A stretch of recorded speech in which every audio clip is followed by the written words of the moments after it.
Hello, old sport, and welcome back to A Rose Within the Thorns, where we prune the confusion around English so your understanding grows as you read.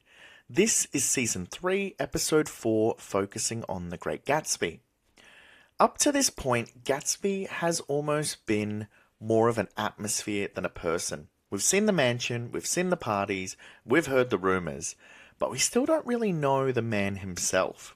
In Chapter 4, Fitzgerald shifts the novel in a very important way. We stop asking only who Gatsby is and begin asking a different question. Why has he built this life? For the first time, the mystery starts turning into motivation. So first, let's clearly walk through what actually happened in this chapter.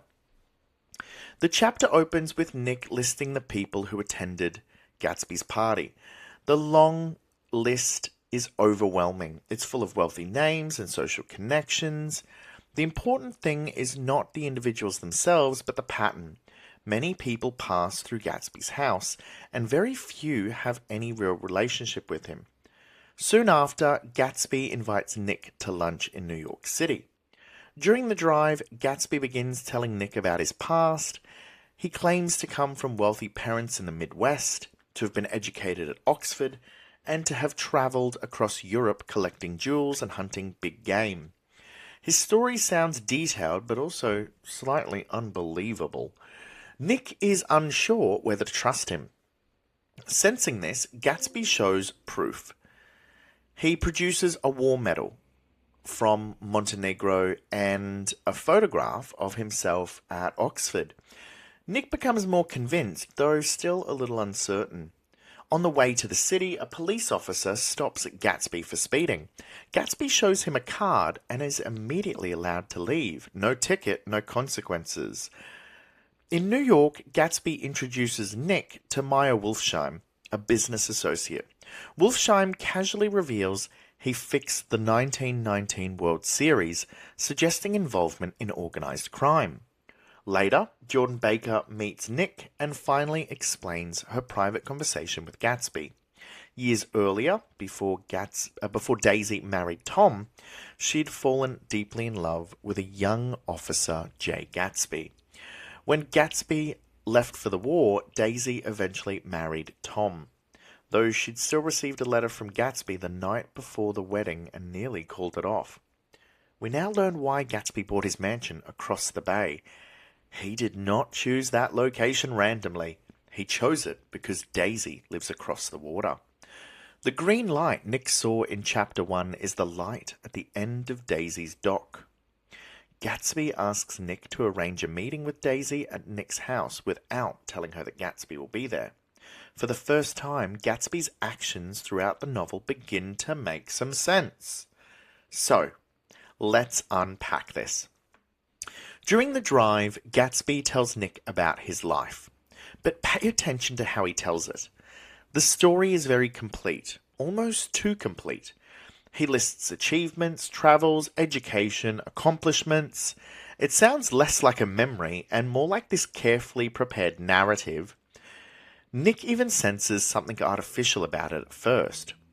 So why does Gatsby feel the need to convince Nick? Because Gatsby is not only sharing his past, he's presenting an identity. When he shows the medal and the photograph, Nick's reaction changes. Physical objects make the story more believable. Fitzgerald is showing that in this world, identity is supported by symbols. Evidence matters more than personality. Gatsby understands that who you are socially depends not only on truth, but on proof. Let's look at Maya Wolfsheim. So at lunch, we met Maya Wolfsheim. He's not introduced as a friend, but as a business partner. His casual admission that he fixed the World Series immediately changes how we start to see Gatsby's wealth. Up until now, Gatsby's riches have felt mysterious but impressive. Now they've become complicated. If Gatsby is connected to Wolfsheim, then his fortune may not come from traditional success. Fitzgerald does not confirm anything yet. Instead, he creates tension in Gatsby's character. Gatsby now appears both admirable but questionable at the same time.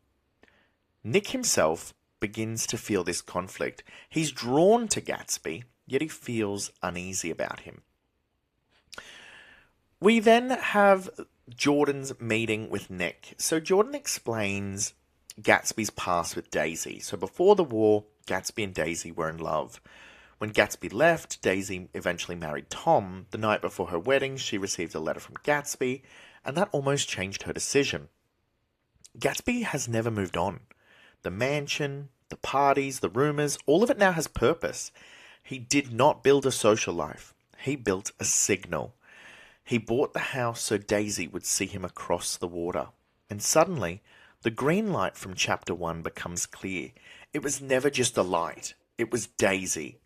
But it also is more than just Daisy. It represents a moment in Gatsby's life that he believes can be recovered. So pause and think. Is Gatsby hoping for the future or trying to recreate the past? Gatsby asks Nick to invite Daisy to tea. So this is where we're looking at Gatsby's request now. And he asks her not to tell her that he will be there. This is important because despite the parties and the spectacle, Gatsby himself is nervous. He does not want a public meeting. He wants a controlled, private, almost safe encounter. For the first time, we see all of his confidence has limits. His wealth is enormous, his parties are crowded, but his goal is personal and fragile. We've got some foreshadowing in this particular chapter. It quietly prepares us for what is coming. Gatsby's uncertain background suggests his identity is partly constructed. Wolfsheim suggests his wealth has consequences. Jordan's story suggests that Gatsby believes the past can be restored exactly as it once was. And that raises a serious question. What happens when someone believes time has not changed anything? Fitzgerald does not answer this yet, but he prepares us to watch carefully. By the end of chapter 4, Gatsby's no longer just mysterious. He's purposeful. Everything he has built, every party, every rumor, every performance, has been leading toward one meeting.